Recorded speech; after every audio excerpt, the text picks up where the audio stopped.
میں اور میرا سب کچھ تم ہی ہو. یا رب تو مرا به نفس تناز بده، با هرچه به جز توست مرا ساز بده. من در تو گریزان شدم از فتنه خویش، من آن توام مرا به من باز بده. یا رب تو مجھے میرے نفس کو، میری خودی کو یوں فریب، یوں دھوکہ نہ دے. جو بھی اس جہاں میں ہے بغیر تیرے، یعنی تمہارے بغیر جو بھی موجود ہے یہاں، اس کے ساتھ مجھے ساز نہ دے. میری خود ہی کی چالوں سے، میرے فتنوں سے اکتا کر میں تجھ تک پہنچا ہوں. میں سراپا تمہارا ہوں، مجھے مجھ ہی کو واپس نہ دے.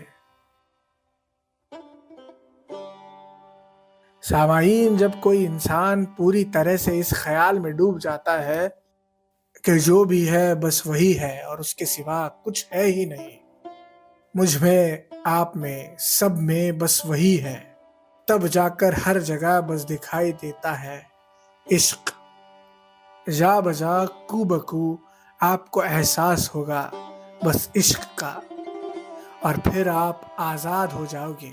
آزاد ہو جاؤ گے اس دنیا کے تمام طور طریقوں سے، دنیا کی چال سے، دنیا کے انداز سے، دنیا کی رفتار سے. ذرا سوچئے کہ ایسا کیا ہوا ہوگا کہ جس سے رومی اس قدر دنیا سے آزاد ہو کر مجبور ہو گئے لکھنے پر جو صرف اور صرف انہیں لگا تھا، دنیا کو نہیں. رومی کے تمام غزلیات میں سب سے پہلی چیز جو ابھر کر آتی ہے وہ ہے ان تمام غزلوں کا بے حد طریقے سے چھوٹا ہونا. رومی کی شاعری بزرگ نہیں ہے. رومی کی شاعری پڑھ کے آپ کے سامنے ڈھول نغاڑے، ہاتھی محل یہ سب نہیں آئے گا، نہ ہی آپ کے سامنے کبھی کوئی الگ جہاں دکھائی دے گا.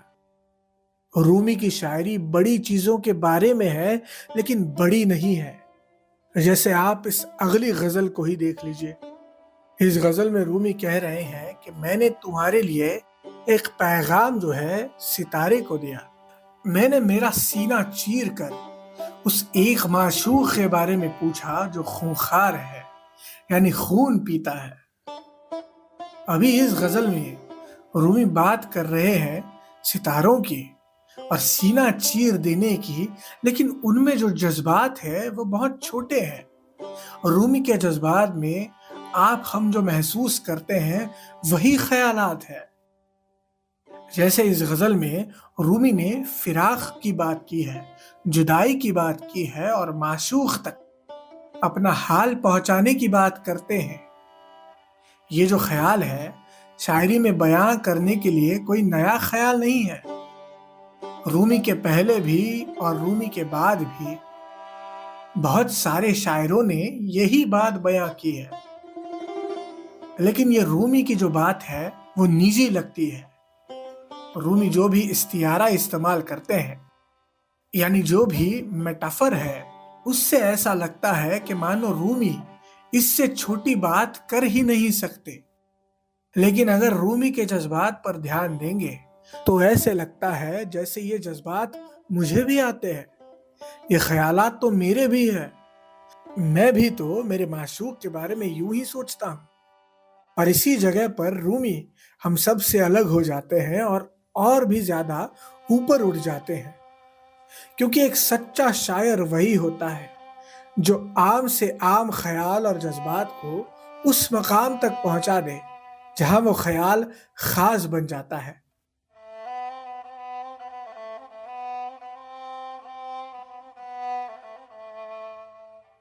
دوش من پیغام کردم سوی تو استاره را، گفتمش خدمت رسان از من تو آن مهباره را. کل رات میں نے ستارے سے تمہارے لیے ایک پیغام دیا. میں نے کہا میری خدمت، میرا سب کچھ پیش کرو اس چاند کے ایک ٹکڑے کے نام. سجده کردم گفتم این سجده بدان خورشید بر، کعبه تابش زر کند مر سنگ های خاره را. میں نے سجدہ کیا اور کہا کہ میرا یہ سجدہ، میری دعا اس چمکنے والے آفتاب تک پہنچا دینا کہ وہ بھی اپنی چمک سے، اپنے نور سے میرے جیسے کالے کالے پتھر کو چمکنے والا سونا بنا دے. سینه ای خود باز کردم زخم ها بنمودمش، گفتمش از من خبر ده دلبره خونخواره را.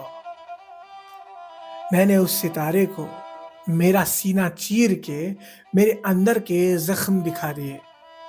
اس سے میں نے کہا یہ میرے زخم دیکھ اور بتا کہ خون پینے والا میرا معشوق کہاں ہے، مجھے اس کی خبر دے.